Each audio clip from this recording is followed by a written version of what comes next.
નમસ્કાર આદરણીય મહાનુભાવો, એન્જિનિયર મિત્રો, વિદ્યાર્થીઓ અને ઉપસ્થિત તમામ ભાષા પ્રેમીઓનું હું ડૉક્ટર અમિત કુમાર રાવત હાર્દિક સ્વાગત કરું છું. આજે the institution of engineers India Vallabh Vidyanagar local centre દ્વારા આયોજિત રિજિયોનલ લેંગ્વેજ પ્રમોશન ડે કાર્યક્રમમાં આપ સૌનું સ્વાગત કરતા આનંદ થાય છે. પ્રાદેશિક ભાષા આપણા સંસ્કાર, પરંપરા અને ઓળખનું જીવન પ્રતિબિંબ છે. આજનો કાર્યક્રમ ભાષા પ્રત્યે જાગૃતિ અને ગૌરવ વધારવા માટે સમર્પિત છે. આજના કાર્યક્રમનો વિષય છે ગુજરાતી ભાષા, વારસો, વૈભવ અને અસ્મિતા. તો હું આજના કાર્યક્રમની શરૂઆતમાં the institution of engineers Vallabh વિદ્યાનગરના ચેરમેન ડૉક્ટર આરતી પમનાની મેડમને વિનંતી કરું કે પોતાનું પ્રાસંગિક ઉદ્બોધન રજૂ કરશે. Doctor Aarti Pamnani madam. Forum જે engineers for the engineers and by the engineers છે, એ એન્જિનિયરિંગ ફોરમમાં એ અતિશય જરૂરિયાત લાગી કે આપણે આપણી માતૃભાષાને પ્રમોટ કરવું જોઈએ. કારણ એ છે કે જે શિક્ષણ અથવા તો જે સમજણ આપણને માતૃભાષા આપી શકે છે, એ સમજણ આપણને કોઈ પણ બીજી ભાષાથી એટલી સારી રીતે મળી શકતી નથી. હા, તમે નોલેજ કોઈ પણ બીજી લેંગ્વેજમાં લઈ શકો છો, પણ સમજણ તો આપણને આપણી માતૃભાષા જ આપે છે. એ એક ફેક્ટ છે અને એના કારણે માતૃભાષાને આપણે એટલો બધો મહત્વ આપી અને એના પ્રમોશન માટે કામ કરવું જ જોઈએ. અને એના જ ભાગરૂપે આજે આ દિવસની ઉજવણી કરવામાં આવે છે. હું આપ સર્વનો એમાં સ્વાગત કરું છું અને જેટલા પણ એન્જિનિયર મિત્રો અમારી સાથે જોડાયા છે એ બધાને વિનંતી કરું છું કે તેઓ ધ ઇન્સ્ટિટ્યૂટ ઓફ એન્જિનિયર્સના ભાગ બનવા માટે એના એક મેમ્બર બને, જેથી આપણે એન્જિનિયરિંગ ફોરમને વધારે ને વધારે આગળ વધારી શકીએ. આપ સર્વનો ખૂબ ખૂબ સ્વાગત કરતા હું આનંદની લાગણી અનુભવું છું. ધન્યવાદ. Thank you madam. હવે હું આજના કાર્યક્રમના મુખ્ય વક્તા ડૉક્ટર નયનકુમાર પટેલ સાહેબનો સંક્ષિપ્ત પરિચય રજૂ કરીશ. ડૉક્ટર નયનકુમાર પટેલ સાહેબ હાલ આસિસ્ટન્ટ પ્રોફેસર તરીકે post graduate Gujarati department Shri Govind ગુરુ યુનિવર્સિટી ગોધરા ખાતે કાર્યરત છે. તેમની શૈક્ષણિક તથા સંશોધન સિદ્ધિઓ જોઈએ તો તેઓએ એમફિલથી પીએચડી સુધીનો ઉચ્ચ અભ્યાસ પૂર્ણ કરેલ છે. આ સાથે તેઓએ 3 પુસ્તકો, જેમાં ગુજરાતી સાહિત્યમાં ગુરુ મહિમા પુસ્તક ગુજરાતી સાહિત્ય અકાદમીની સહાયથી પ્રકાશિત કરેલ છે. 5થી વધુ આંતરરાષ્ટ્રીય સેમિનારમાં પેપર પ્રેઝન્ટેશન અને પ્રકાશન, 7થી વધુ સંશોધન લેખો, 30થી વધુ સેમિનાર અને વર્કશોપમાં સહભાગિતા તથા 17થી વધુ સંવાદોનું લેખન અને સંત સાહિત્યના ઊંડા સંશોધક તેઓ છે. તેઓ 20 વર્ષથી વધુ સમયથી બીએપીએસ સંસ્થામાં સક્રિય કાર્યકર તરીકે પણ પોતાની સેવાઓ આપે છે. તો આપણે સૌ તેમના જ્ઞાન અને અનુભવનો લાભ લઈએ. હવે હું વિનંતી કરીશ ડૉક્ટર નયનકુમાર પટેલ સાહેબને કે પોતાનું પ્રાસંગિક વક્તવ્ય રજૂ કરે. ડૉક્ટર નયનકુમાર પટેલ સાહેબ. નમસ્કાર બધાને. વિશ્વ માતૃભાષા દિવસની ખૂબ ખૂબ શુભેચ્છાઓ અને શુભકામનાઓ. આજનો આપણો કાર્યક્રમની અંદર આરતી મેડમ અને બીજા પણ અધ્યાપક મિત્રો અને અમિત સર બધા ઉપસ્થિત છે. હું સૌનો આભાર વ્યક્ત કરું છું. સાથે સાથે વિદ્યાર્થી મિત્રો પણ આમાં જોડાયા છે, એ બધાનો પણ આવકાર છે આજના આ દિવસે. આજે મારો વિષય છે ગુજરાતી ભાષા, વૈભવ, વારસો અને અસ્મિતા. એમાં વાત કરવાની છે મારે અસ્મિતા ઉપર વાત કરવાની છે. ખાસ તો આપણો વારસો અને વૈભવ જાણીશું તો અસ્મિતા જાગશે આપણને. આપણે ગુજરાતીઓ આપણને સામેથી આપણે એવું ફીલ કરીએ છીએ કે આપણે નાના છીએ. આપણા કરતા ફલાણા સ્ટેટના લોકો બહુ હોશિયાર છે, ફલાણાનો આઈક્યુ બહુ મોટો છે, પણ આપણે કોણ છે એ આપણે જાણીશું ને. આપણી ભાષા શું છે, આપણી ભાષાની તાકાત શું છે, આપણા લોકોની તાકાત શું છે, એ જો આપણે જાણી લઈશું ને તો આ વિશ્વ માતૃભાષા દિવસ એ ઉજવેલો સાર્થક થઈ જશે. એકની અંદર જો આ અસ્મિતાનો દીવડો પ્રગટી જશે, એક ગુજરાતીની અંદર જો એમ પોતાનું ગુજરાતી પણ, આપણે ગોપાભાઈનું રાજ નથી, આપણે કરણ ગેલોના વંશજો છે. આપણે કોણ છે ગુજરાતી? સિદ્ધ હેમ સત્તાનું શાસન કે જ્યાં રાજ સત્તા અને ધર્મ સત્તા ભેગી થઈ અને એક વ્યાકરણનો ગ્રંથ લખે, એ આપણે ગુજરાતીઓ છે. કોણ છે આપણે ગુજરાતી લોકો? કે જ્યાં હજારો કિલોમીટર દૂરથી પારસી લોકો આવે, સેંકડો કિલોમીટર દૂરથી મરાઠા લોકો આવે, અરે આફ્રિકાના નીગ્રોસ ગુલામ થઈને આવે, અને બધાને આપણે આપણા મોટા પેટની અંદર સમાઈ દઈએ ને, એ આપણે ગુજરાતી લોકો છે. અરે દૂધની જેમ, દૂધમાં જેમ સાકર ભળે ને એમ બધી જ આખી વરણને, કોઈ પણ ધર્મને, કોઈ પણ જાતિ જ્ઞાતિને આપણે સમાઈ લઈએ આપણા હૃદયની અંદર, એ આપણે ગુજરાતી લોકો છે. એની આપણને અસ્મિતા હોવી જોઈએ.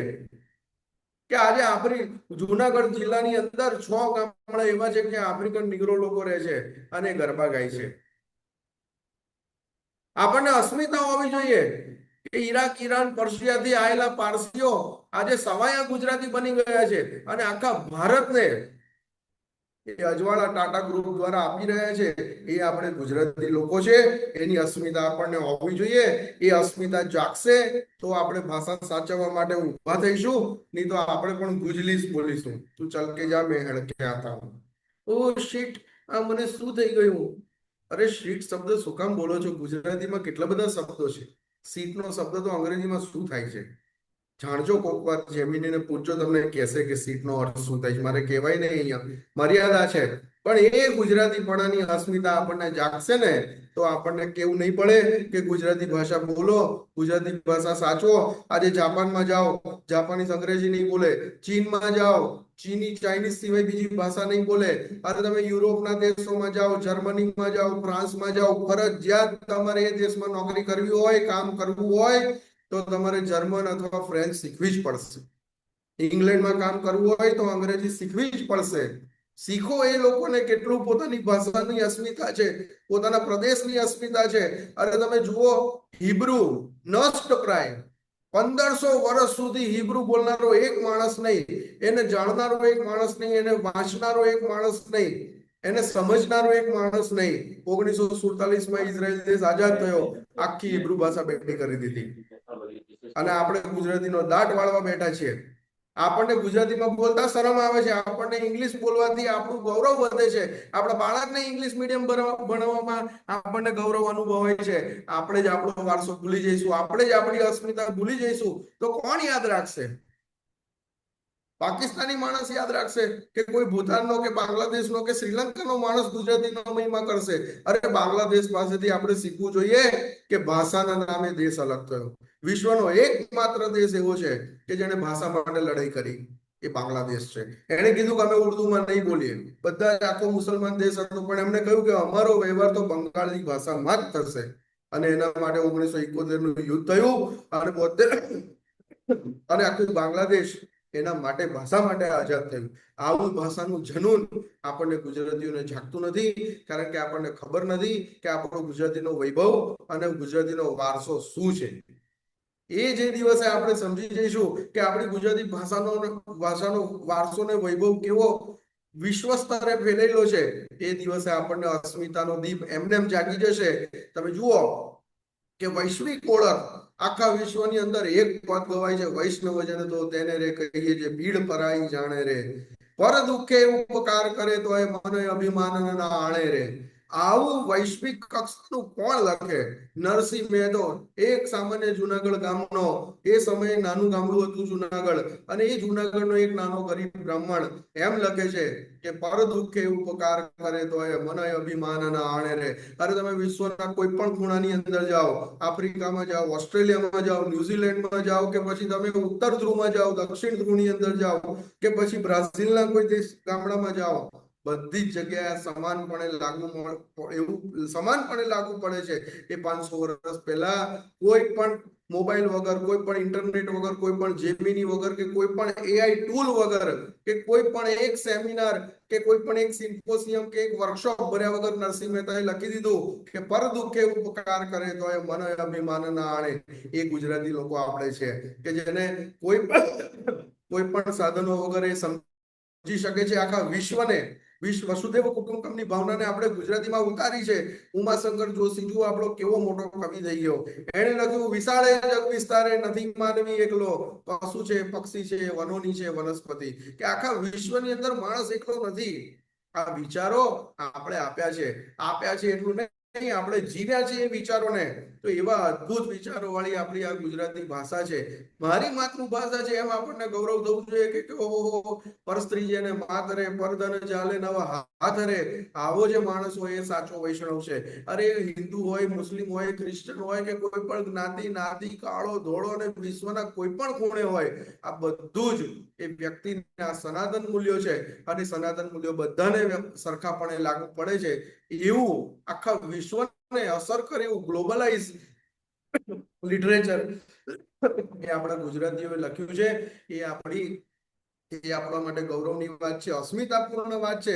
અરે તમે લોહીની સગાઈ વાર્તા ભણ્યા હશો, અમરત કાકી અને મંગુ, કે એક ગાડી છોકરી માટે માં કેવું સેક્રિફાઈસ કરે છે, કેટલો સંઘર્ષ કરે છે, અને એ ગાંડી છોકરીને ત્યાં પેલી પાગલખાનામાં મૂકતા એનો જીવ નહીં ચાલતો. એ આપણે ગુજરાતી લોકો છે. આખા વિશ્વની અંદર 17 ભાષાઓમાં આ વાર્તાનો અનુવાદ થયો છે. એવું ગ્લોબલાઇઝ લિટરેચર આપણે લખ્યું છે. અરે તમે જુઓ પોસ્ટ ઓફિસ વાર્તા, એનો પણ વિશ્વની અનેક ભાષાઓમાં અનુવાદ થયો છે. એક મરિયમ, જેનું પાત્ર તો વાર્તામાં વિઝિબલ નથી, ખાલી એની વાત આવે છે. અને આલી ડોસો રોજ સવારે પોસ્ટ ઓફિસ જાય અને પૂછે કે મારી મરિયમનો કાગળ આવ્યો, મારી મરિયમનો કાગળ આવ્યો. પેલો પોસ્ટ માસ્ટર એને ધુતકારે છે, એની બાજુ કોઈ ધ્યાન નથી આપતો. અને એમ કરતા કરતા એક દિવસ અલી ડોસો મરી જાય છે. પોસ્ટમેન રાહ જુએ છે કે આ અલી ડોસો આવતો કેમ બંધ થઈ ગયો. અને પછી એક દિવસ મરિયમનું કાગળ આવે છે અને પેલા અલી ડોસાની કબર ઉપર પેલો પોસ્ટમેન મૂકી આવે છે. તો આ વૈશ્વિકતા, વિશ્વ માનવના જે મૂલ્યો છે, આખા ગ્લોબલાઇઝ માટેના જે વાતો છે, એ આપણા ગુજરાતી લિટરેચરે કરેલી છે. અને એનાથી પણ આગળ જે વસ્તુ હતી અને જે સમસ્યાઓથી આજે આપણે પીડાઈ રહ્યા છે, એવી વાતો અને એવા સામાજિક કાર્યો આપણા ગુજરાતી લોકોએ કર્યા છે જેની આપણને કલ્પના નથી. આપણે શું કલ્પના કરી શકીએ કે આજથી 100, 200, 300 વર્ષ પહેલા કોઈ હરિજન વાસમાં જઈને ભજન ગાય? આપણે સામાજિક સમરસતાનું કામ કર્યું છે. આપણે એવા સામાજિક સમરસતાના કામ કર્યા છે કે આખું વિશ્વ આપણી પાસેથી મિસાલ લે કે આ લોકો જેવી સામાજિક સમરસતા એ કોઈ માણસની અંદર નથી. તમે જુઓ 800 વર્ષ પહેલા અસાહિત નામનો એક માણસ થઈ ગયો અને એને આક્રાંતાઓને કોઈ પટેલની દીકરી ઉપાડી ગયો. અસાઈ ઠાકર હતો, બ્રાહ્મણ હતો, અને એને વાત મળી અને કોકે કહ્યું કે તું અસાઈ જા અને આ દીકરીને બચાવી લાવ. એ જાય છે બચાવવા માટે, પણ જે પેલો આક્રાંતા હતો એ જાણતો હતો કે આ બ્રાહ્મણ પટેલની સાથે બેસીને નહીં જમે.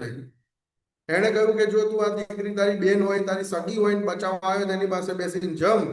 એને જમવાનું જોખમ લીધું. અસાહિતને ઠાકર સમાજે નાક બાર કરી દીધો કે તું પટેલની દીકરી જોડે બેસીને જમ્યો ને આજથી તું નાક બાર. અને પછી એ અસાહિત આજે ભવાયાના રૂપમાં આખા ગુજરાતની અંદર ફરે છે અને એને 39 વેશ માતાજીની ઉપાસનાના લખ્યા. તો જ્યારે સામાજિક સમરસતા અતિશય રૂઢ હતી ત્યારે પણ એ બંધનો તોડી અને આપણે પ્રેમને, આપણે સાચા મૂલ્યોને વહાવતા કર્યા. એ આપણે ગુજરાતી લોકો છે. આજે 16મી સદીની અંદર નરસિંહ મહેતા થઈ ગયો અને એ વાસની અંદર જઈને ભજનો ગાતો. આખી નાગરી નાતે કીધું તને નહીં, સોશિયલ તારું બોયકોટ કરીએ છે. અને અત્યારે તો આપણને એટલું સમજાતું નથી, પણ આજથી 100-200 વર્ષ પહેલા સોશિયલ બોયકોટ, સામાજિક બહિષ્કાર કેટલી મોટી ઘટના હતી. આજે પણ ઘણા સમાજોની અંદર એ બધું થઈ રહ્યું છે અને ઘણી તકલીફો માણસોને પડે છે. પણ એ સમયે નરસિંહ મહેતાએ કહ્યું કે હું ને મારા ઠાકર બેઠા પારણે, હું દોરી તાણું અને જગત આખું કાણું. એ કે બીજું જે થવું એ થાય, મારે કોઈ ચિંતા નથી. અને કે મને ખાવાની મળે તો ચાલશે, પણ કે મારા ભગવાનની વાત તો ગમે તેને કરીશ. એ પછી હરિજન હોય કે મુસ્લિમ હોય કે પછી ક્રિશ્ચન, કોઈ પણ માણસ હોય, હું એને મારી વાત કરીશ. અને નરસિંહ મહેતાએ કરી છે. એ બધે ગયા છે, ભજનો ગાયા છે અને એ ભજનની ચેતના આજે કેવી જાગે છે. આપણે કોણ ગુજરાતી છે કે ભગવાનને હાર પહેરાવવા મંદિરમાંથી આવવું પડે નરસિંહ મહેતાને? એ આપણે ગુજરાતી લોકો છે. અરે ભગવાનને છે દ્વારકાથી ડાકોર આવવું પડે બોટાણા માટે, એ આપણે ગુજરાતી લોકો છે. આ આપણી ગુજરાતી અસ્મિતા છે. અને આજકાલના છોકરા કે તું નથી, તારો ફોટો પણ ચાલશે, ફોટો નથી, ફોટો કોપી પણ ચાલશે, એ આપણે ગુજરાતી નથી. આપણે ભગવાનને મંદિરમાંથી બહાર લઈ આવીએ આપણા માટે, આપણા ગામ સુધી, આપણા ઘર સુધી, એ ગુજરાતી લોકો છે આપણે.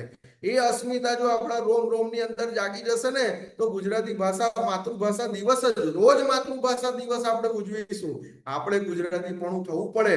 તો એવું આપણું આ ગુજરાતનું જબરજસ્ત. નરસિંહ મહેતા કે છે, રહેવા નથી ઝૂંપડું, વળી જમવા નથી જુવાર, બેટા બેટી વળાવ્યા રે, મેં તો વળાવી ઘર કેરી નાર રે. કશું એના કશું મળે જ નહીં એની જોડે. ઘર જ મારું ગોપી ચંદન, વળી તુલસી હેમના હાર. સાચું નાણું મારે શ્યામળો રે, મારે દોલતમાં ઝાંઝ ને પખવાજ.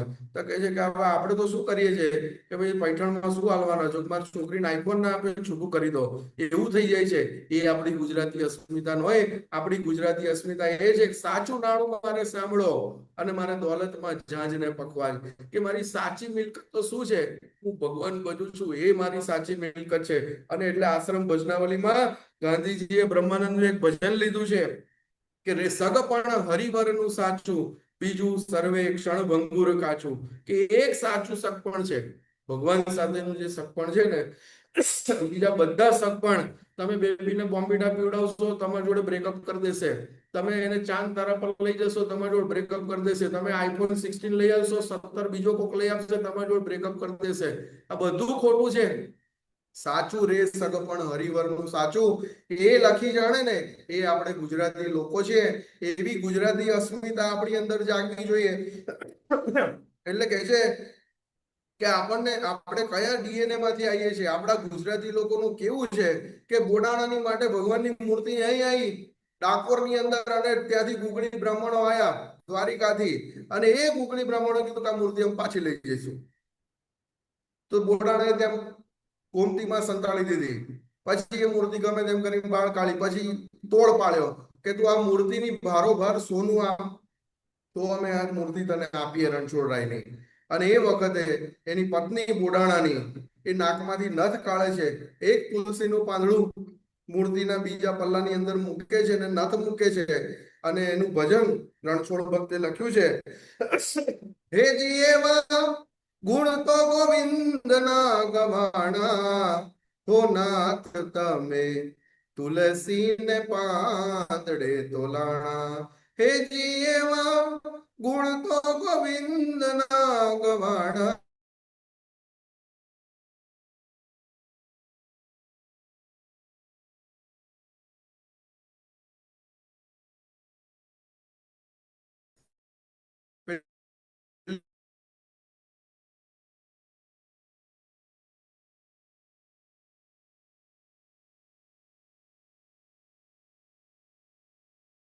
ત્યાંથી બધું જ છોડીને, એનો પતિ ગુજરી ગયો, એનો દિયર હતો, એ બહુ ત્રાસ આપતો હતો એને, પણ એ મીરા અહીં આવી અને આપણને શીખવાડી ગઈ કે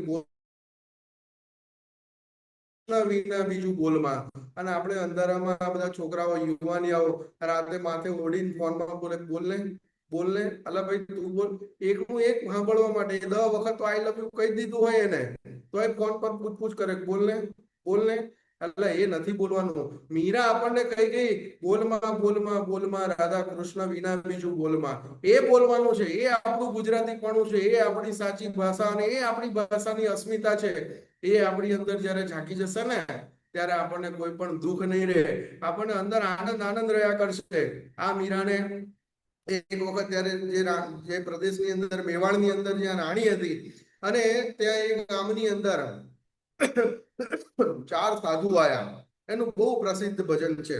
અને સાધુ આયા, કુવાને કોઠે 4 સાધુ આયા, બુનબા પાણી. મીરા પાણી ભરવા ગયા હતા, અને પેલા કે છે કે અમને પાણી પીવડાવો. તો મીરા પાણી પીવડાવવા ગયા, પણ એના ગળામાં કંઠી નથી. એટલે પેલા સાધુએ કહ્યું કે નુગરો પાણી મારે કોમ ના આવે, ઘૂઘરો પાણી લઈએ ગરુવના ચમરઈએ. એટલે મીરાને પેલા 4 સાધુ એવું કીધું કે તું ગુરુ કર તો અમે તારા હાથનું પાણી પીએ. હવે તપાસ કરતા ખબર પડી કે આ 4 સાધુ એમાં એક તો રોહિદાસ ચમાર હતા. હવે મીરા તો ક્ષત્રિયાણી હતી, અને આ તમને વાત કરું 16મી સદીની અંદર આ ઘટના બની. એટલે કોઈ પણ પહેલો વિચાર આવે કે ના ના ગુરુ મારે કરવા નથી. પણ મીરા સામી છાતી કાઢીને ચાલી કે મારે આધ્યાત્મના માર્ગે ચાલવું છે, તો મારે નાત જાત શું જોવાની. અને એને ત્યાં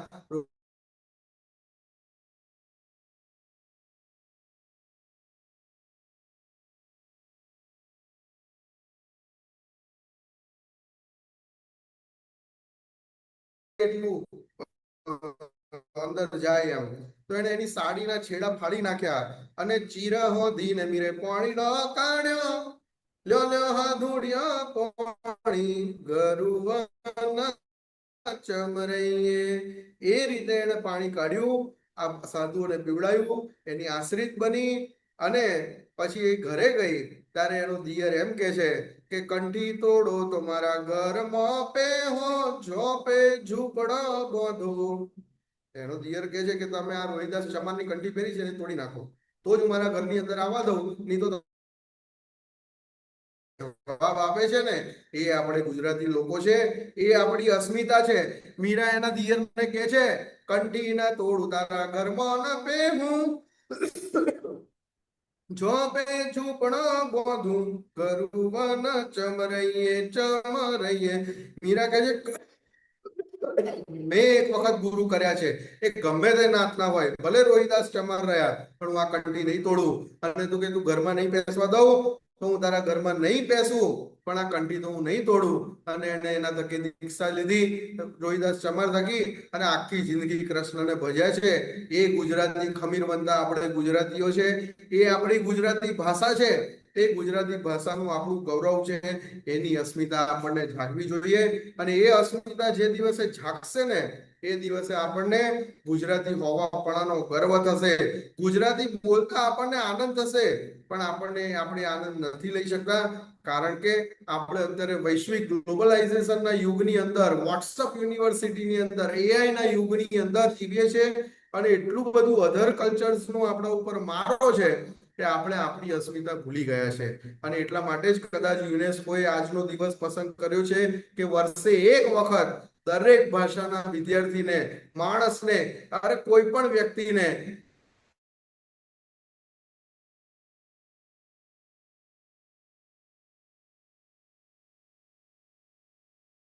એમ અસ્મિતા જાગવી જોઈએ કે આજે મારી ભાષાનો દિવસ જાગે. જ્યારે આપણે આપણા લોકોને જાણીશું, આપણા લોકોના પ્રસંગોને જાણીશું, આપણા લોકો કેવું અસ્મિતા સભર જીવ્યા છે એ જાણીશું ને ત્યારે આપણી અંદર અસ્મિતા જાગશે. તમે જુઓ કે ઇંગ્લેન્ડે આપણા ઉપર 200 વર્ષ 1750 ની આજુબાજુ એ લોકો ઇન્ડિયામાં આવ્યા અને ધીરે ધીરે ઈસ્ટ ઇન્ડિયા કંપનીએ પગ પેસારો કર્યો અને છેલ્લા 101 વર્ષની અંદર તો એમણે બહુ રાજ કર્યું આપણા પર, બહુ આપણા લોકોને લૂંટ્યા. એ ઈસ્ટ ઇન્ડિયા કંપનીનો વહીવટ અંગ્રેજ સરકાર કરતી હતી. એ અંગ્રેજ સરકારના આઈસીએસ ઓફિસરો જે હોય, જે સિવિલ આઈએસ કક્ષાના ઓફિસરો, એડમિનિસ્ટ્રેટિવના કલેક્ટર લેવલના જે ઓફિસરો હોય, એને ઇંગ્લેન્ડમાંથી કહેવામાં આવતું હતું કે તમે જો ઇન્ડિયા જાઓ તો 2 જણને ના મળતા. કોને ના મળતા? એક ગાંધીને અને એક સરદારને. આ બંને ગુજરાતી. એ કે તમે આ 2 જણને મળશો ને તમારું મગજ ફેરવી દેશે. કોઈ પણ માણસ સામે આવે એનું મગજ ફેરવી દે ને એનું નામ ગુજરાતી. ટાલિયાને કાસ્કો વેચી આવે ને એનું નામ ગુજરાતી. એ આપણે ગુજરાતી લોકો છે.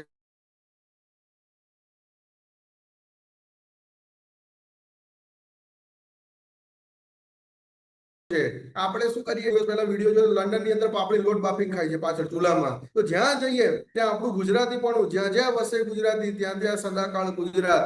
એ ગુજરાતી લોકો આપણે છે. આપણે એમ કહીએ કાગડા કૂતરાના મોતે મરી જઈશ, સ્વરાજ લીધા વિના આશ્રમમાં પાછો નહીં ફરું, એ આપણી ગુજરાતી અસ્મિતા છે. એનું ખમીર તો જુઓ. ખાલી બોલવા ખાતર તમે બોલો કાગડા કૂતરાના મોતે મરીશ, પણ સ્વરાજ લીધા વિના પાછો નહીં ફરવું, એવું બોલવું, એ એમને ખાલી ખાલી બોલવું એ પણ ના બોલી શકાય. ત્યારે ગાંધીજી એવી રીતે નીકળી ગયા, આખી જિંદગી પોતળી પહેરી છે. એ આપણે ગુજરાતી અસ્મિતા છે આપણી, કે એક માણસ જેને કોઈ 35 કરોડની જનતા ભારતની, અરે કોઈ એને એ સમયે ઓળખતું નતું, અરે કોઈ એ સમયે એની પ્રસિદ્ધિ નથી, ત્યારે એને નક્કી કરી લીધું કે મારા 35 કરોડ લોકો ગરીબીમાં જીવે છે, ત્યાં સુધી હું પોતળી પહેરીશ અને સારા કપડાં નહીં પહેરું. અને એ માણસે આખી જિંદગી એક સામાન્ય પરિવેશની અંદર રહ્યો. એ ગાંધી, એ ગાંધીના વારસદારો આપણે ગુજરાતીઓ છે કે જે 35 કરોડ લોકો માટે જીવી જાય, એ આપણે ગુજરાતી લોકો છે. અરે આખી જિંદગી એની પાછળ ખર્ચી નાખે, એ આપણે ગુજરાતી લોકો છે. અરે 262 રજવાડાને, 562 રજવાડાને એક કરી દે ને, એ આપણે ગુજરાતી લોકો છે. અને તમે વિચાર કરો કે આપણી ગુજરાતી અસ્મિતા શું છે. આપણી ભાષા, આપણું કલ્ચર, આપણો વૈભવ, આપણી પરંપરાઓ, આપણી સંસ્કૃતિઓ ગુજરાતીની કેટલી સુપર ડુપર રીચ છે. તમે આપણે વિચાર કરીએ ત્યારે ખબર પડે. એક ઘટના બની 1900ના દાયકાની અંદર. સરદાર વલ્લભભાઈ પટેલે નક્કી કર્યું હતું કે મારે ઇંગ્લેન્ડ જવું અને ત્યાં બેરિસ્ટર થવું. એને થોડા અહીંયા જે પ્રકારે ભણવાનું હતું વકીલાતનું એ ભણી અને છૂટી છવાઈ વકીલાતની શરૂઆત કરી અને પૈસા ભેગા કરવા માંડ્યા. એ જમાની અંદર 200-500 રૂપિયા ટિકિટ વહાણની અંદર થતી હશે. એ 500-700 રૂપિયા એને ભેગા કર્યા. પોતાની ટિકિટ કઢાવવા માટે અહીંથી મુંબઈની અંદર એમણે બધું પત્ર વ્યવહાર કર્યો અને એક પત્રની અંદર એની ટિકિટ આવી અને વિઝા આયા કે ભાઈ તમને બેરિસ્ટરની અભ્યાસ માટે ઇંગ્લેન્ડ જવાના વિઝા અને આ તમારી ટિકિટ. એ પત્રમાં લખ્યું હતું V.Z. પટેલ. સરદાર વલ્લભભાઈ પાસે એ કાગળ આવ્યો. એમના મોટા ભાઈ ત્યાં હતા, વિઠ્ઠલભાઈ હાજર હતા. એને કહ્યું કે આ શું છે? એટલે સરદાર વલ્લભભાઈ પટેલે કહ્યું કે આ મારા જે અંગ્રેજ બેરિસ્ટર થવા માટે જે અમેરિકા મારે ઇંગ્લેન્ડ જવાનું છે એનું આખું ટિકિટ ને બધી કાગળિયા છે બધા. એણે કીધું જો તારું નામ વલ્લભભાઈ ઝવેરભાઈ પટેલ, મારું નામ વિઠ્ઠલભાઈ ઝવેરભાઈ પટેલ અને આમાં લખ્યું છે V.Z. પટેલ. કોઈ જગ્યાએ નામનો ઉલ્લેખ નથી. તો કે તું મને પહેલો જવા દે. સગો ભાઈ છે એનો, મોટો ભાઈ છે વિઠ્ઠલભાઈ વલ્લભભાઈના. આપણે હોઈએ તો શું કહી દે કે એને હેડ દીધા, આ મેં પૈસા ભેગા કરીને ટિકિટ લીધી, તને શેનું આલું? પણ સરદાર વલ્લભભાઈ પટેલ એક પણ શબ્દ બોલ્યા વગર V.Z. પટેલને વિઝા, ટિકિટ અને ઇંગ્લેન્ડ જવાની બધી વ્યવસ્થા, બચતના પૈસા ઉપરથી સરદાર વલ્લભભાઈ પટેલ આપે છે. આ ભાતૃભાવ જે છે ને આપણે ત્યાં લખેલો માત્ર રામાયણમાં નથી, આપણે જીવીએ ને એ લોકોમાં એક આપણે છે. એ આપણે ગુજરાતી લોકો છે કે પોતાના સગા ભાઈને પોતે મહેનત કરીને ભેગા કરેલા પૈસાની ટિકિટ ને બધું જ જવાનું ભાડું અને એનું એડમિશન બેરિસ્ટરની બધું જ એ સમજી શકે છે કે 3 વર્ષ સુધી પાછા નહીં આવે વિઠ્ઠલભાઈ. 3 વર્ષ સુધી એને ફરીથી મહેનત કરવી પડશે પૈસા ભેગા કરવા માટે. પણ આપણે એ ગુજરાતી લોકો છે, મારા ભાઈ માટે હું મહેનત કરીશ, ભલે પહેલો બેરિસ્ટર થઈને આવે, એને મોકલી દે છે. એ આપણી ગુજરાતી અસ્મિતા, એ આપણું ગુજરાતી DNA અને એ આપણી ગુજરાતી ભાષાનો વૈભવ છે. અને એ આપણે ગુજરાતી લોકો અહીંયા આજે આપણે બેઠા છે એ વૈશ્વિક સ્તર ઉપર આજે ગુજરાતની નામના છે અને આપણે એ ભાષાના વારસદારો છે. એ ભાષા આપણે સાચવવાની છે. ગુજરાતી મળી મને માતૃભાષા ગુજરાતી, એવું અંદરથી આપણને માતૃભાષા માટે ગૌરવ થવું જોઈએ. હજુ તમને આપણે ચરોતર પ્રદેશમાં તમે બધા બેઠા છો, એક માણસનું નામ તમને યાદ કરાવું. અરે શું ગુજરાતી માણસે કામ કર્યું છે! રવિશંકર રાવળ. આ રવિશંકર રાવળે જોયું કે કાંઠા ગાળા એટલે કે મહીસાગરનો જે કાંઠાનો બધો ગાળો છે ને એ બાજુના જે બધા ગામડા છે એની અંદર દેવો બાબર અને બીજા બારૈયા લોકો જે હતા એ લોકોનો એટલો બધો ત્રાસ હતો. એ લોકોને અંગ્રેજ સરકાર તરફથી પણ કેટલી બધી હેરાનગતિ હતી. એ લોકોની અંદર પણ કેટલા બધા દૂષણો હતા. તો એ રવિશંકર મહારાજ આણંદથી ચાલતા ચાલતા પગમાં ચપ્પલ પહેર્યા વગર અલગ અલગ ગામડાઓમાં જાય, આ બધા બારૈયા લોકોને મળે, એની સમસ્યાઓ સાંભળે, એની પર થયેલા ખોટા કેસોનો ઉકેલ લાવે. એક પણ પૈસો લીધા વગર આ માણસે ચરોતરના 200 ગામડાની અંદર ફરીને લોક જાગૃતિનું કામ કર્યું છે. એ ગુજરાતી લોકો આપણે છે. એના ઉપર ઝવેરચંદ મેઘાણીએ માણસાઈના દીવા નામનું આખું પુસ્તક લખ્યું છે કે એને કેવી રીતે આપણે વાંચીએ તો આપણા રૂવાડા ઊભા થઈ જાય કે આ એક માણસે, આપણા ચરોતરના માણસે આ કેવું કામ કર્યું છે. તો એ અને પાછું એના એક પણ અપેક્ષા વગર. તો એ ગુજરાતી લોકો આપણે છે. અરે સર કિલ્લોક ફાર્બસને ગુજરાતી શીખવાડ દે. સર કિલ્લોક ફાર્બસને મનમાં એમ થાય કે હું ગુજરાતી ભાષાનું બુદ્ધિ પ્રકાશ નામનું સામાયિક શરૂ કરું અને વર્નાક્યુલર સોસાયટીની સ્થાપના કરું. એ દલપતરામ એને પ્રેરણા આપનારો એ ગુજરાતી લોકો આપણે છે. આજે આપણે ગુજરાતી વાંચતા શરમ કરીએ છીએ, લખતા શરમ કરીએ છીએ, લખતા ખોટું લખીએ છીએ, આપણે બરાબર વાંચી નથી શકતા. એ આપણને કેમ એવું થાય છે? કારણ કે આપણે આ ગુજરાતી ભાષાની અસ્મિતા વિશે જાણ્યું નથી. એ ગુજરાતી ભાષાની અસ્મિતાનો દીવડો આ માતૃભાષા દિવસે આપણે આપણા બધાની અંદર જગાડવાનો છે. અને શા માટે ના જગાડવો જોઈએ? આજે તમે જો ગુજરાતી આજે આપણે બધા સાંભળતા થઈ ગયા છે, પણ એ બધામાં આપણે નક્કી કરવાનું છે કે મારે ગુજરાતી બોલવું છે, મારે ગુજરાતી વાંચવું છે, મારે ગુજરાતી જાણવું છે. કમસે કમ એટલું તો ખરું કે હું દિવસમાં એક પાનું તો ગુજરાતી વાંચું. દિવસમાં હું કેટલા અંગ્રેજી શબ્દો બોલું છું, ડઝન્ટ મેટર. કેટલાક આપણે બોલવા જ પડે છે, મારે બોલવા પડે છે. મોબાઈલનો કોઈ આપણે દૂરભાષ સંચાર યંત્ર એવું ગુજરાતી નથી બોલતા. એ હવે કેટલાક નવા શબ્દો, એ ભાષાની વર્ષોથી ચાલી આવતી દરેક ભાષાની એક સમસ્યા છે કે નવી નવી ભાષાઓના સંપર્કમાં આવે એટલે નવા નવા શબ્દો આવતા જાય. પણ આપણે આપણું ગુજરાતી ના ભૂલવું જોઈએ. આપણી ગુજરાતી લિપિ છે, આપણે લખીએ છીએ ગુજરાતીમાં, આપણે અંગ્રેજીમાં નથી લખતા. આપણી પાસે ગુજરાતી મૂળાક્ષરો છે, આપણી પાસે ગુજરાતી ફોન્ટ્સ છે, તો એ આપણે વાપરીએ. જેટલું બને એટલું આપણે બની શકે તો આપણા ગુજરાતીમાં વ્યવહાર કરીએ. આપણા ઘરમાં તો ગુજરાતીમાં બોલીએ, આપણા ફ્રેન્ડ સર્કલમાં ગુજરાતીમાં બોલીએ. ક્યાંક સિમ્પોસિયમમાં, વર્કશોપની અંદર આપણે અનિવાર્યપણે ગુજરાતી બોલવું પડતું, અંગ્રેજીમાં લખવું પડતું હોય તો અલગ વસ્તુ છે. અંગ્રેજી ઇઝ જસ્ટ ટૂલ, એક સાધન છે વાપરવા માટેનું. આપણી અસ્મિતા નથી અંગ્રેજી.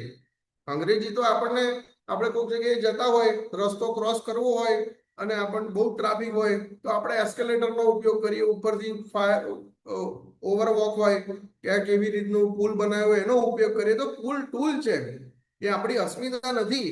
એમ અંગ્રેજી તો અમે બધા મજાકમાં ભાષાના શિક્ષકો કહેતા હોઈએ છીએ કે સંસ્કૃત આપણી બા છે, હિન્દી આપણી માસી છે, અને અંગ્રેજી આપણા પડોશમાં રહેતી કોઈ રૂપાળી સ્ત્રી છે. એને ખાલી જોવાની, એ આપણી અસ્મિતા નથી. આપણી અસ્મિતા તો આપણું ગુજરાતીપણું છે. તો એ ગુજરાતીપણું આપણી અંદર જાગવું જોઈએ. એની છેલ્લી 2 વાતો કરીને આપણે આજનું આ વ્યાખ્યાન પૂરું કરીશું. તમે ઘણું ગુજરાતી ભાષા વિશે સાંભળશો, AI ઉપર સર્ચ કરશો તો પણ તમને ઘણું બધું મળશે. પણ આ એક સંદર્ભ એવો છે તમને ક્યાંય નહીં મળે. આપણને એમ થશે કે હા હું આ ગુજરાતી છું, અને આપણે તો, હું જેની વાત કરવાનો છું એ ચરોતર પ્રદેશમાં બેઠા છીએ. આપણું શું પાણી છે ચરોતરનું, આપણી શું વિચારધારા છે, આપણી કઈ માતૃભાષા છે, અને આપણે કયા પરંપરાઓમાંથી, કયા વૈભવમાંથી આવીએ છીએ. જરા વિચાર કરજો તમે. સરદાર વલ્લભભાઈ પટેલના પત્ની ગુજરી ગયા.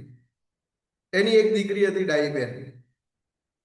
એ ડાહીબેને નક્કી કર્યું, એ અપરિણિત હતા, એને લગ્ન નહોતા કર્યા. એને થયું કે મારો બાપ છે આ આખા ભારતની સેવાની અંદર મંડ્યો છે, તો મારે પણ એમાં કંઈક યોગદાન આપવું જોઈએ. એટલે એને નક્કી કર્યું મારે આખી જિંદગી પરણવું નથી. અને આખી જિંદગી ખરેખર એ પરણ્યા નહીં. 1975 સુધી જીવ્યા મણીબેન, એ પરણ્યા નહીં. વાત આટલાથી પૂરી નહીં થતી. આ ભાઈએ હવે શું કર્યું તમે જુઓ. એ રેંટિયો કાંતે, એમાંથી સરદાર વલ્લભભાઈ પટેલના કપડા બને. સરદાર વલ્લભભાઈ પટેલ અને મણીબેને કાંતેલા રેંટિયામાંથી જે કાપડ બન્યું હોય એ જ કપડા પહેરે આખી જિંદગી સુધી. હજુ આટલેથી પૂરું નથી થતું. સરદાર વલ્લભભાઈ પટેલ ગૃહમંત્રી બની ગયા ભારત દેશના. આપણે તો પપ્પા ગામમાં સરપંચ બન્યા હોય ને, અથવા બાર એસોસિએશનમાં ચૂંટણી જીતી ગયા હોય, પ્રિન્સિપાલ બને, પ્રોફેસર બને, તો કોલર ઊંચો કરીને ફરીએ. મણીબેન, એના બાપા ગૃહમંત્રી બની ગયા. અને પછી સરદાર વલ્લભભાઈ પટેલનું પહેલું કામ હતું 562 રજવાડા એક કરવાનું. એ લગભગ જ્યાં જ્યાં સરદાર ગયા છે ત્યાં ભેગા ને ભેગા મણીબેન એમની સેવામાં ફર્યા છે. અને ત્રીજા એક વ્યક્તિ એમની સાથે ફર્યા હતા, વીપી મેનન. આ ICS ઓફિસર હતો, ક્લાસ 1 ઓફિસર હતો. અને સરદાર જે કંઈ પણ રજવાડાને કન્વિન્સ કરે અને પછી એ લોકો જોડે જે ડીલિંગ કરવાનું, એના ડ્રાફ્ટ બનાવવાના, એ લોકોની સહીઓ લેવાની, એ બધું જ કામ વીપી મેનન સંભાળતા હતા. આવો એક ક્લાસ 1 લેવલનો ઓફિસર, ક્લાસ 1માં પણ ક્લાસ 1 એવો ઓફિસર, અને જે સરદાર જોડે કામ કરતો હતો એવો અતિશય બુદ્ધિશાળી ઇન્ટેલેક્ચ્યુઅલ ઓફિસર. એણે ભારત દેશ આઝાદ થયાના 6-8 મહિના પછી એક હળવાશની પળોમાં મણીબેનને કહ્યું કે મણીબેન, આ તમે સાડી પહેરી છે એમાં થીંગડા માર્યા છે. હવે તો તમારો બાપ ગૃહમંત્રી થયો આ આઝાદ ભારતનો. 35 કરોડ લોકો છે ભારતમાં. દેશ આઝાદ થઈ ગયો છે. કાશ્મીરથી કન્યાકુમારી ને કામાખ્યાથી છેક આ બાજુ કંડલા સુધી આટલો મોટો જીઓગ્રાફિકલ એરિયા છે. એનો રાજા, ગૃહમંત્રી એ તમારા બાપ છે. તમને આ થીંગડું મારેલી સાડી પહેરતા શરમ નથી આવતી? આવું વીપી મેનને હળવાશની પળોમાં મણિબેનને કહ્યું. કે તમને થોડુંક આમ કોન્શિયસ ફીલ નથી થતું? થોડુંક શરમજનક, ક્ષોભજનક નથી લાગતું કે તમારા બાપને છાજે એવા કપડાં તો પહેરો? ત્યારે મણિબેન જે જવાબ આપે છે વીપી મેનનને જવાબ સાંભળીને કાપો તો લોહી ના નીકળે એવા પ્રકારની પરિસ્થિતિ થઈ ગઈ. વીપી મેનન ખુદ લખે છે કે એ જવાબ સાંભળીને મને એમ થયું, જે અત્યાર સુધી તો હું મણિબેનને એક સામાન્ય સ્ત્રી સમજતો હતો, પણ આ જવાબથી મને અંદર પ્રતીતિ થઈ કે આવા લોકો છે ને એટલે ભારત દેશ આજે આગળ છે. મણિબેન વીપી મેનનને કહે છે કે આ થીંગડું મારા બાપની ગરીબાઈનું નથી. ફરી સાંભળજો, મણિબેન વીપી મેનનને કહે છે કે આ થીંગડું મારા બાપની ગરીબીનું નથી, મારા બાપની સચ્ચાઈનું છે. કે મારા બાપે આ દેશ આઝાદ થયો 1 રૂપિયો લીધો નથી, 1 રૂપિયાની આશા નથી રાખી, 1 રૂપિયાનો ભ્રષ્ટાચાર નથી કર્યો. એ મારા બાપની સચ્ચાઈનું થીંગડું છે. આવું કહી જાણે ને એ આપણે ગુજરાતી લોકો છે, એ આપણી ગુજરાતની અસ્મિતા છે. એ અસ્મિતાનો દીવડો આપણી અંદર પ્રગટવો જોઈએ. આજે આપણે બધા અહીંયા પ્રોફેસરો ભેગા થયા છે, વિદ્યાર્થીઓ ભેગા થયા છે. અરે આપણે ગમે એટલું કેમ ના ભણી લઈએ, આપણે ગમે એટલા આગળ કેમ ના જઈએ? અરે આપણે ગૂગલની અંદર જઈએ, સુંદર પિચાઈની કંપનીમાં જઈએ, કે કોઈ પણ વિશ્વની મોટી ફર્મની અંદર કેમ ના જઈએ? પણ આપણે જ્યારે આપણા ઘરમાં બોલીએ ને ત્યારે ગુજરાતીમાં બોલવું જોઈએ. ત્યારે આપણી ગુજરાતી અસ્મિતા સાચી, ત્યારે આપણું ગુજરાતીપણું સાચું. આજે અંબાણી પરિવાર કેવડો મોટો છે, એનું નેટવર્ક કેટલી છે, એની પાસે હજારો માણસો કામ કરે છે, પણ એ અંબાણી પરિવાર જ્યારે ઘરમાં વાતો કરે છે ત્યારે ગુજરાતીમાં વાતો કરે છે. એ આપણે ગુજરાતી લોકો છે, એ આપણી ગુજરાતની અસ્મિતા છે. તો આપણે આપણી અસ્મિતાને નહીં જાણીએ તો બીજા કોણ જાણશે? આપણે આપણી આ ગુજરાતી અસ્મિતાને જાણવાની છે. આપણે આપણી આ ગુજરાતી અસ્મિતાને આવનારી પેઢીને આપવાની છે. આવનારી પેઢીને ઇંગ્લિશ મીડિયમમાં ભણાવવાથી ગુજરાતી અસ્મિતાનો દાટ પડી જશે. અને હવે તો નેશનલ એજ્યુકેશન પોલિસી ફરજિયાત લાયા છે માતૃભાષામાં જ ભણવાનું. આજે આજે ભારત દેશ, મધ્યપ્રદેશના કેટલાક વિસ્તારોની અંદર MBBS હિન્દીમાં ભણવાની શરૂઆત થાય છે, અને આપણે અહીંયા આપણા છોકરાઓ ગુજરાતીની સ્કૂલો બંધ કરવી પડે છે. એ આપણી માટે ક્ષોભજનક અને શરમજનક બાબત છે. કેમ? કારણ કે આપણને આપણી ગુજરાતની અસ્મિતા નથી જાગતી. તો આજે વિશ્વ માતૃભાષા દિવસે આપણે સૌ અહીં ભેગા થયા છે, તો આપણે અહીંથી ઊભા થઈએ. આપણે જ્યારે આ વ્યાખ્યાન પૂરું કરીએ ત્યારે આપણા મનમાં દ્રઢ નિશ્ચય કરવો છે કે હું આખા દિવસમાં જરૂર વગર અંગ્રેજી નહીં બોલું. હું આખા દિવસની અંદર એક ગુજરાતી પાનું વાંચીશ, અને હું મારી ગુજરાતી અસ્મિતાનો દીવડો મારા હૃદયની અંદર પ્રગટાવીશ. આ 3 વસ્તુ આપણે નક્કી કરીશું. 1, કે આખા દિવસમાં જરૂર વગર અંગ્રેજીમાં નહીં બોલું. 2, આખા દિવસમાં એક ગુજરાતી પાનું વાંચીશ. અને 3, હું આવનારી પેઢીમાં અને મારામાં ગુજરાતી અસ્મિતાનો દીવડો પ્રગટાવીશ. તો આપણું ગુજરાતીપણું હોવું સાચું છે અને સાર્થક પણ છે. અને સાર્થક આપણે જ કરવું પડશે, કોઈ બહારના માણસો નહીં કરે. દુબઈનો માણસ ગુજરાતીપણું સાર્થક નહીં કરે, નેપાળનો માણસ આપણને ગુજરાતી નહીં બનાવે. વિશ્વની અંદર આપણે ગુજરાતીઓએ જાગવું પડશે, આપણે ગુજરાતીઓએ એની માટે પહેલ કરવી પડશે. અને એમાં આજે આ સામે જે બધા યુથ છે, જે યુવાનો બેઠા છે, એ બધાએ જાગવું પડશે, અને એ બધાએ એક સાથે પ્રયત્ન કરવો પડશે. તો થશે ને થશે જ. ગુજરાતી 6 કરોડ લોકો, આખા વિશ્વની અંદર 7 કરોડ લોકો ગુજરાતી બોલે છે. આવતા 1000 વર્ષમાં ગુજરાતી નાશ નહીં થાય, પણ આપણે જો જાગૃત નહીં રહીએ ને તો 100 વર્ષની અંદર ગુજરાતી નાશ થઈ જશે. એમ આપણે આજે ઇનિશિયેટ લેવાનું છે. આપણે પહેલું પગલું ભરવાનું છે આ 3 સંકલ્પોથી, કે હું જરૂર વગર ગુજરાતી સિવાય બીજી ભાષામાં વાત નહીં કરું. હું રોજ એક ગુજરાતી પાનું વાંચીશ. અને ત્રીજું, આ મારી ગુજરાતી અસ્મિતાને અમારી આવનારી પેઢીઓમાં પ્રમોટ કરીશ, એને ટ્રાન્સફર કરીશ, અને મારા આત્માની અંદર, મારા હૃદયની અંદર ગુજરાતીનો દીવડો પ્રગટાવીશ. તો એ પ્રમાણે બધાને ગુજરાતી અસ્મિતા જાગે, માતૃભાષાનું ગૌરવ જાગે. એ પ્રકારની બુદ્ધિ ભગવાન બધાને, આપણને સૌને આપે, એ જ આજના દિવસે પ્રાર્થના. ખૂબ ખૂબ આભાર ડૉક્ટર નયન પટેલ સાહેબ આપનો. આજે આપણે ગુજરાતી ભાષા, વારસો, વૈભવ અને અસ્મિતા વિષય પર અત્યંત ઊંડાણપૂર્વક અને પ્રેરણાદાયી વિચારો સાંભળ્યા. હું ડૉક્ટર નયનકુમાર પટેલ સાહેબનો ખૂબ ખૂબ આભાર વ્યક્ત કરું છું કે જેમણે પોતાના વક્તવ્ય દ્વારા ગુજરાતી ભાષાના વૈભવને ઉજાગર કર્યું. તેમના વિચારોમાંથી આજે આપણે 3 મહત્ત્વના સંદેશો પ્રાપ્ત કર્યા. પહેલું કે ભાષા આપણા અસ્તિત્વ અને ઓળખનું મૂળ છે. ભાષાનું સંરક્ષણ એટલે કે સંસ્કૃતિનું સંરક્ષણ અને આધુનિક યુગમાં ભાષાનો વિકાસ કેટલો જરૂરી છે. આજના કાર્યક્રમના મુખ્ય વક્તા ડૉક્ટર નયનકુમાર પટેલ સાહેબનો હું દિલથી આભાર વ્યક્ત કરું છું. આ કાર્યક્રમના સફળ આયોજન માટે the institution of engineers India Vallabh Vidyanagar local સેન્ટરના chairman doctor Aarti Pamnani madam તથા તમામ એક્ઝિક્યુટિવ કમિટી મેમ્બર્સ તથા ઉપસ્થિત સભ્યો વિદ્યાર્થીઓનો હું આભાર વ્યક્ત કરું છું. અંતમાં ચાલો આપણે સૌ મળીને પ્રાદેશિક ભાષાના સંરક્ષણ અને પ્રસાર માટે પ્રતિબદ્ધ બનીએ. આભાર. જય હિન્દ, જય ગુજરાત, જય ગુજરાતી ભાષા. Thank you all.